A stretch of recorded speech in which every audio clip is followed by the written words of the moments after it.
Hi అండి అందరికీ.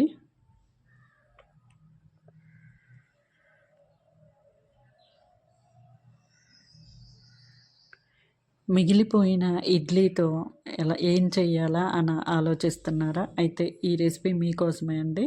ముందుగా నేను ఇక్కడ ఉల్లిగడ్డ, పచ్చిమిర్చి కట్ చేసుకున్నానండి. ఇక్కడ నేను 2 ఆనియన్స్ తీసుకున్నాను, 2 పచ్చిమిర్చి తీసుకున్నానండి. తర్వాత ఆయిల్ వేస్తున్నానండి. కళాయి పెట్టి ఆయిల్ వేస్తున్నాను. ఇది సింపుల్ రెసిపీ అండి, టేస్టీగా కూడా ఉంటుంది. తర్వాత ఒక ఎండుమిర్చి వేస్తున్నానండి. దీన్ని ముక్కలుగా చేసైనా వేయొచ్చండి. తర్వాత జీలకర్ర, ఆవాలు వేస్తున్నానండి. చూడండి, ఇవి వేగిపోయాక ఆనియన్స్ వేయాలండి. ఇక్కడ మనం ఎలాంటి మసాలా పౌడర్స్, ఎలాంటి డీప్ ఫ్రైలు చేయకుండానే టేస్టీగా చేసుకోవచ్చండి. తర్వాత ఇక్కడ ఆనియన్, పచ్చిమిర్చి వేసానండి.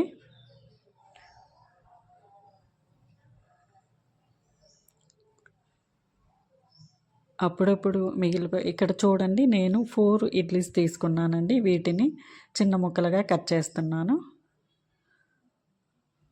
చూడండి, ఇలా సైజ్ అంటూ ఏమీ లేదండి, ఎలా అయినా కట్ చేసుకోవచ్చు. మరీ చిన్నగా కట్ చేస్తే పౌడర్ లాగా అవుతాయి, టేస్ట్ మారిపోతుంది. అందుకని ఇలా ఈ సైజులో కట్ చేశాను. చూడండి, తర్వాత ఆనియన్స్ వేగిపోయాక ఆ ముక్కల్ని వేయాలండి. ఇడ్లీ ముక్కల్ని వేసి కలుపుకోవాలి. చూడండి, ఇక్కడ ఆనియన్ వేగిపోయాయి, ఇడ్లీ ముక్కల్ని వేస్తున్నాను. ఇవి కొంచెం ఒక 2-3 మినిట్స్ కొంచెం వేగాలండి, అప్పుడు టేస్ట్ బాగుంటుంది. పెద్దగా టైం ఏమీ పట్టదండి, ఈజీగా ఉంటుంది, వేస్ట్ అవ్వకుండా ఉంటుంది, టేస్టీగా ఉంటుంది.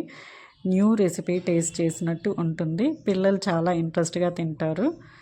చూడండి, కొంచెం వేగాక పసుపు, ఉప్పు వేస్తున్నానండి. తర్వాత కారం యాడ్ చేస్తున్నానండి.